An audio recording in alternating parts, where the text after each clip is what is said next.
Rob, I have a very important review that for some reason, it was rejected from publication on Mac Stories. I'm not sure, but I think it might be the content. It might be actually the subject matter. Okay. And it's a product that I personally hadn't used before that I know that millions of people in the UK are very familiar with, and that is the 5p Tesco bag. Wow. Yes. So It finally happened. It finally happened, and we should link this very important tweet maybe in the show notes. But I was in the UK for about a week, and on one of the very last days, we had a pocket full. As an American who's not familiar with contactless for the most part, I mean, I know it exists, but I don't use it. I went over to the UK with a pocket full of pounds, which I mostly didn't use because Apple Pay. But I used some of the pounds, and I had a bunch of coins in my pocket. So, we were getting ready to it was the day before we were going to leave. We thought, let's go down to the Tesco Express, which was just around the corner from our hotel, and let's buy some of that good Cadbury chocolate to bring home.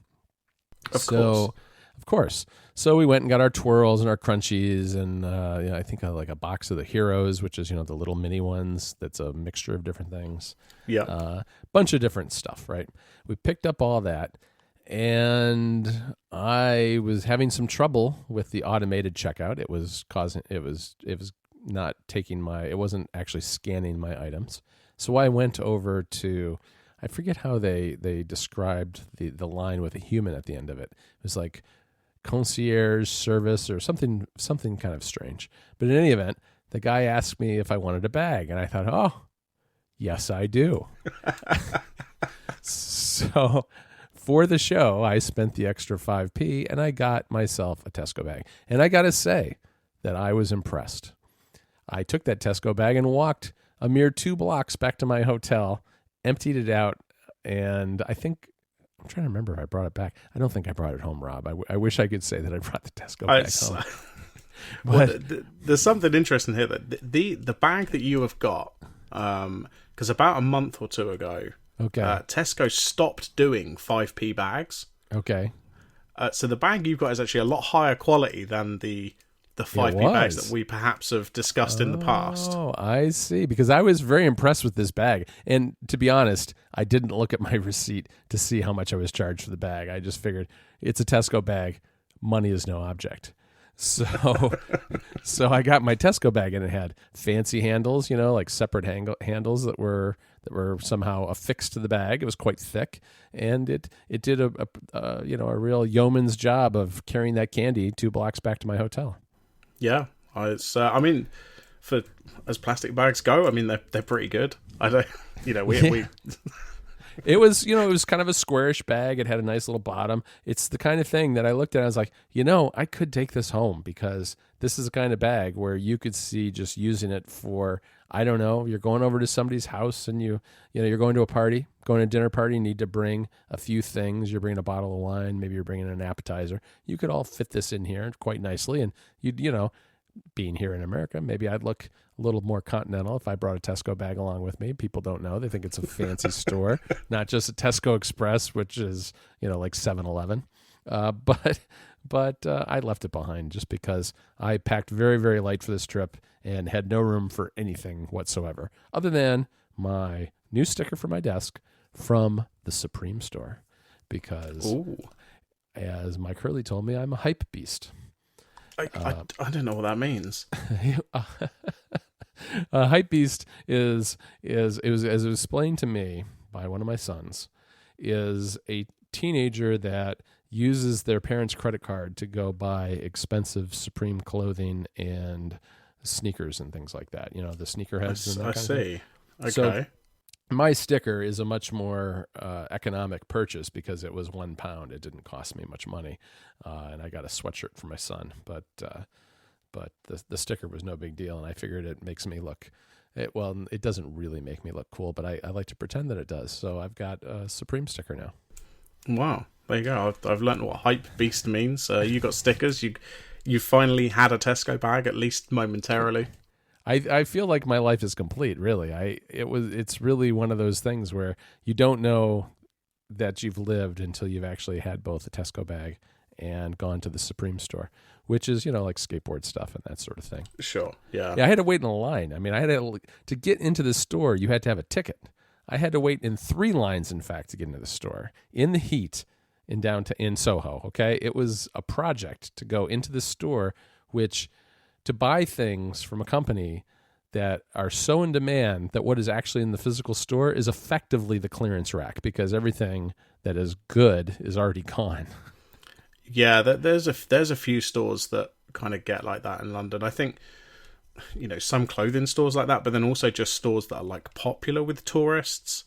There's a shop in Camden Market that sells like neon glow sticks and like luminous clothing and stuff, and a lot of the time, if you go when it's busy, like there is a big queue to get in, and they've got bouncers and a guy counting how many people are in the building. Like, oh yeah, this is the same I think thing that does tend to happen, and yeah, I imagine it happens in a lot of big cities where there's these like kind of they're shops, but they're also just kind of tourist attractions as well. Exactly. I was told that it's the same way in New York, and that they're a lot less nice to you in New York than they were in London. They were actually the bouncers were quite nice.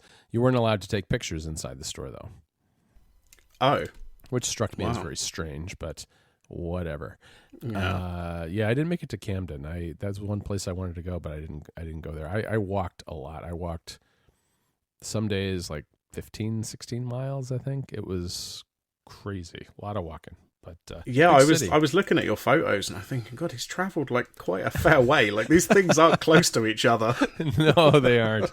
A lot of tube, a lot of Uber, and I was on the hop on, hop off bus a lot one day, which I don't recommend because the traffic is so bad in London. The hop on, hop off bus on a hot day is just an exercise in sitting in a sweaty bus. That's not ideal. No, we finally bailed on the bus and took the tube, which was fine.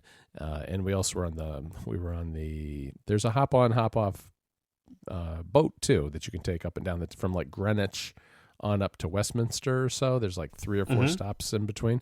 So that was pretty nice. I didn't mind sitting on the boat so much, but the hop on, hop off bus was probably, I would give that the lowest moment was sweating on the bus because it was really hot. It's been hot in England. It was hot the whole time I was there and humid. Oh my gosh. Yeah, I mean, you really like that is a hell of a time to come over. I mean, the whole country is just melting. We are not equipped for this. We've got no aircon. All of our houses are built to keep heat in because it's freezing in winter. You can't buy aircon because there's no market for it, so the prices are extortionate. Yeah, and even the places that were air conditioned, they weren't very well air conditioned, or the air conditioning was having trouble keeping up with the heat and the humidity. Yeah, what we tend to get, you probably got it in like the Tesco and stuff like that. They'll have the aircon by the door when you first walk in, so it's quite cool, and then you just get in the shop and it's the same as everywhere else. Right, yeah.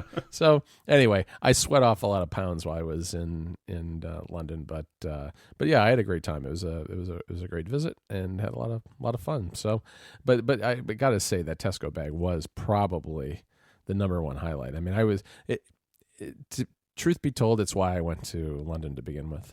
Oh, of course. So, yeah, I mean, why else would you go? Yeah. I heard there was some guy getting married or something. I don't know. Oh, right. I totally forgot. Mike Hurley got married, didn't he? He's Mr. Hurley now. Oh wait. He already was Mr. Hurley, wasn't he? But now he is in fact married. So that was a lovely ceremony. It was very nice. So that was fun too.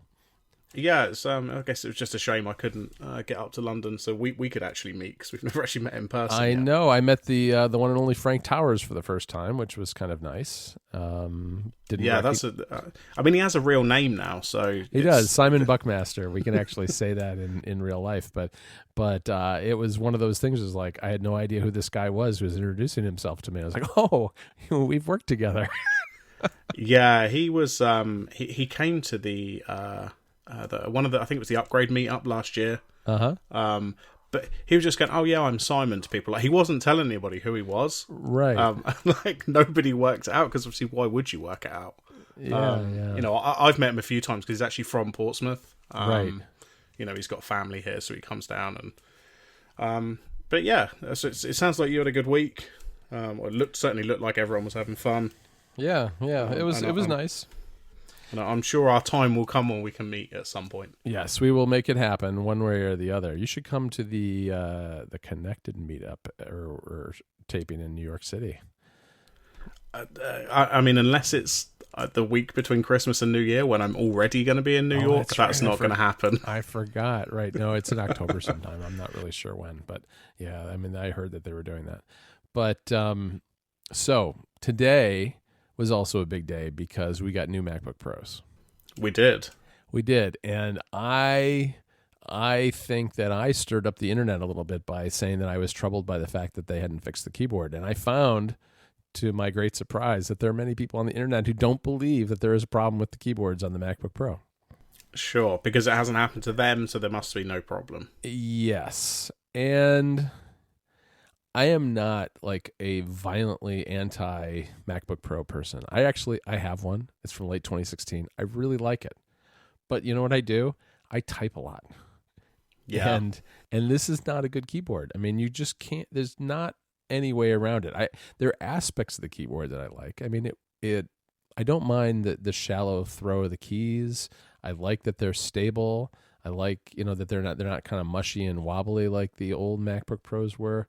But the fact of the matter is that I've not had a key completely fail on me, but I've had them stick, and I've had them stick several times. And I've even had the press down on a key and the letter L just keeps going and going and going and going. It just keeps pressing the key over and over again. I've had all those problems, and I've gotten them all unstuck and all fixed every single time.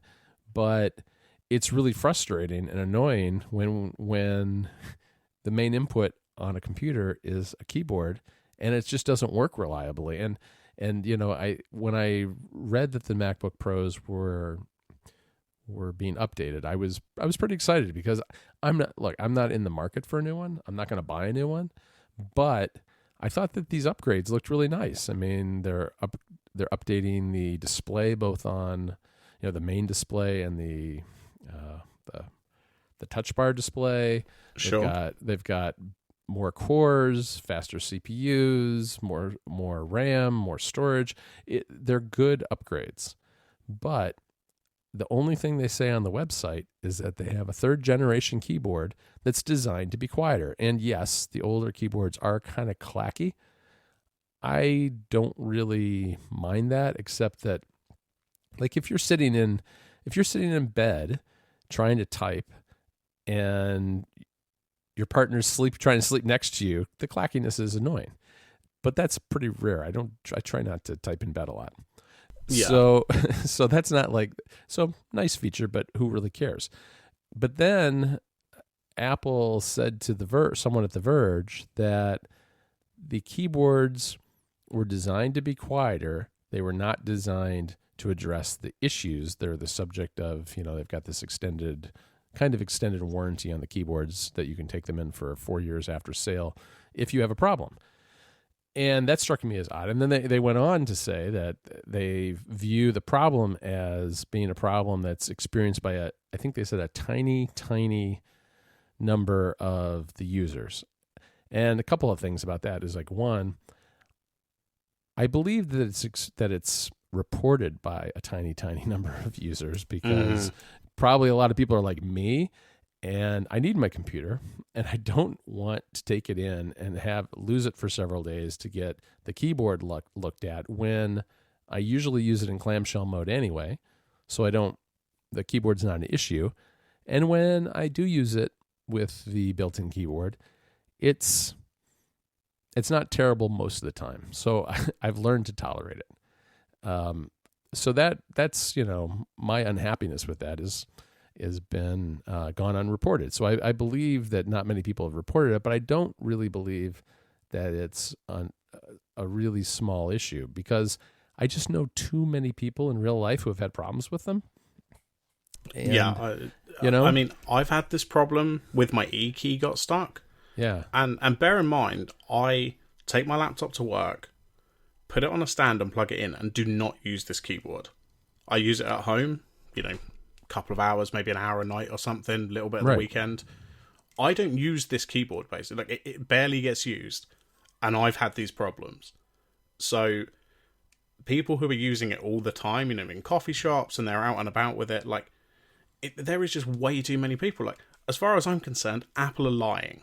That they are lying for the sake of PR, because any new product, I think I saw a tweet go past about this, and it makes a good point. Like, any big redesign of this product to fix whatever problems there are with the keyboard is going to take 2 to 3 years of, research and development and testing and all the kind of stuff that Apple have to do. Manufacturing probably takes like a year run up or something like that. But I just feel like they're lying. Don't feel like I can draw any other conclusion from it. Well, I think so. Here's how I view what they said to The Verge. So I'm not convinced that this is a small problem. But when they say to The Verge that we designed this keyboard to be quiet and we didn't address the other issues, and not designed to address the other issues, I believe that. I believe that they really haven't fixed it, which strikes me as, it's troubling. I would not buy a MacBook Pro right now because I like the spec bumps, but I also need to be able to type. And fortunately, I'm not in a position where I really need a new computer. I don't know what I would do if I did. I would probably go to a desktop and keep my old MacBook around for when I was traveling, when I needed something other than an iOS device. But I would probably travel more with an iPad or something because for writing, iOS is totally fine. It's just when I'm doing things like editing audio when I would need a Mac. So I do believe them when they say that they haven't designed the new keyboard to deal with the issues. What I think is astonishing, though, is when I've had a lot of people come to me and say, well, of course they wouldn't say that they fixed the issues. I'm sure they're just fixed. It's like, well, okay. That's optimistic, and I hope so too. The problem is that until people actually try these out, we won't know. And I don't really think that if Apple had said nothing to The Verge, I might believe that. But they said that they didn't design this keyboard to address the issues that people have experienced. So I don't see why anyone should expect anything other than the same problems. And maybe it won't affect you. Hopefully it doesn't if you buy one of these. But I do know an awful lot of people have had it happen, and I just feel like it's one of those things where it's like there's a lot of wishful thinking going on the internet about Apple keyboards these days. Yeah, my biggest concern with this, you've got these brand new laptops. They've got 32 gig of RAM. They've got the 6-core. Like, you can spend, I think, if you include that 4 terabyte SSD, you can spend something like $6,000 or $7,000 on one of these. If they haven't fixed the keyboard issue, does this laptop, this new one, get the 4-year extended warranty as, the keyboard replacement thing as well? So does that, there's literally a product that they've just released, which they're already saying, oh yeah, there's a problem with it, and we're going to have to cover it for the next 4 years like we did the previous generation.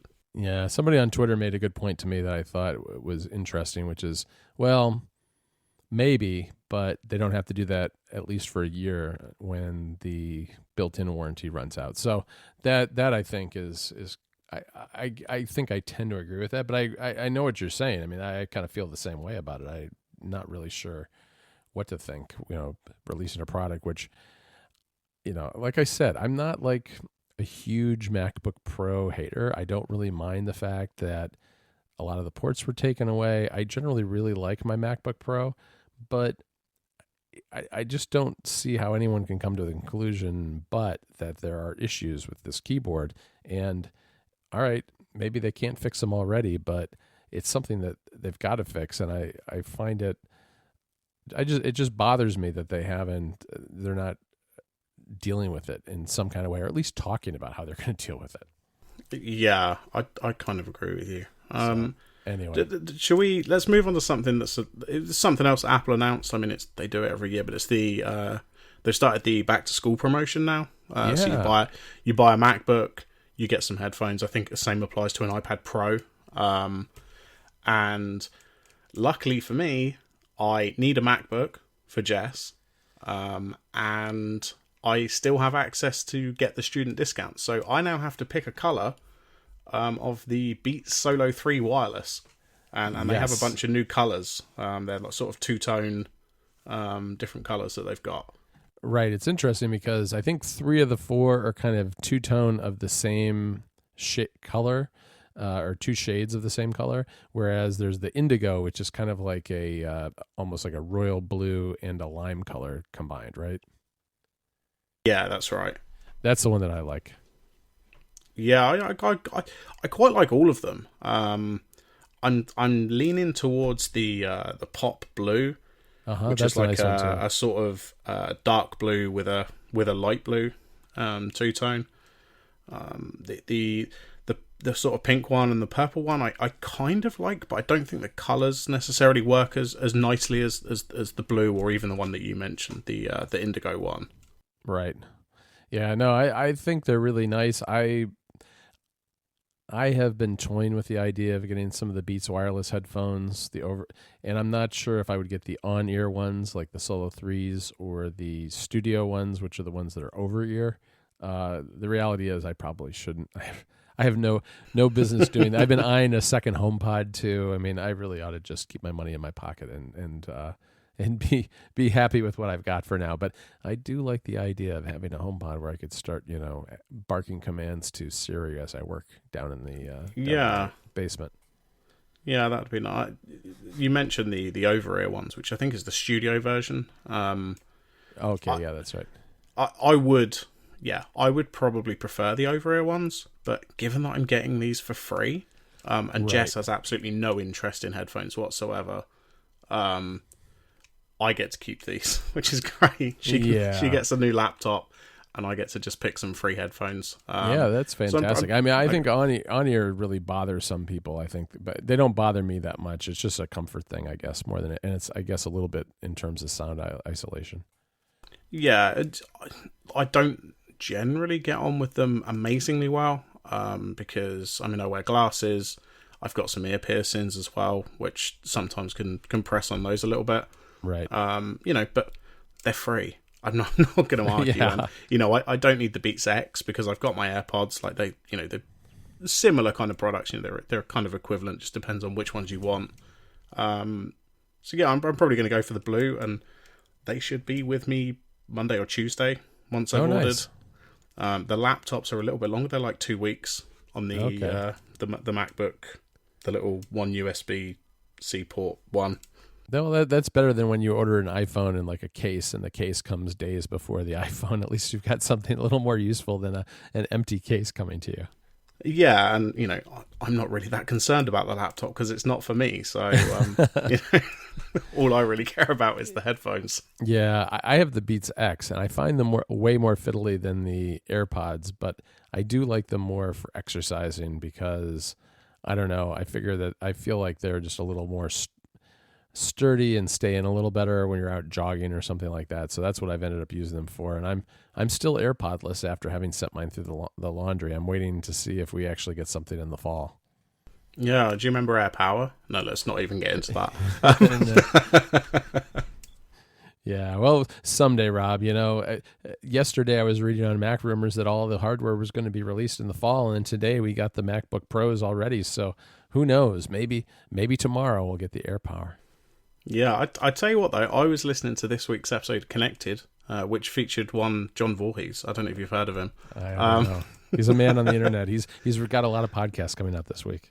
Yeah, there's a lot of John going around this week. But I was listening, and you, Casey, and Stephen kind of really nailed the MacBook Pro predictions. Because obviously, I guess you recorded yesterday or the day before. Yeah, it was yesterday. I was glad to see that we weren't completely wrong within 24 hours. Yeah, I think there was something Casey said. Said something along the lines of, "I really just think it's going to be a minor upgrade to the keyboard, and then like new Intel processors." And I'm listening, and obviously at this point I already knew, and I'm just like, right. Yeah, you guys have like pretty much nailed it.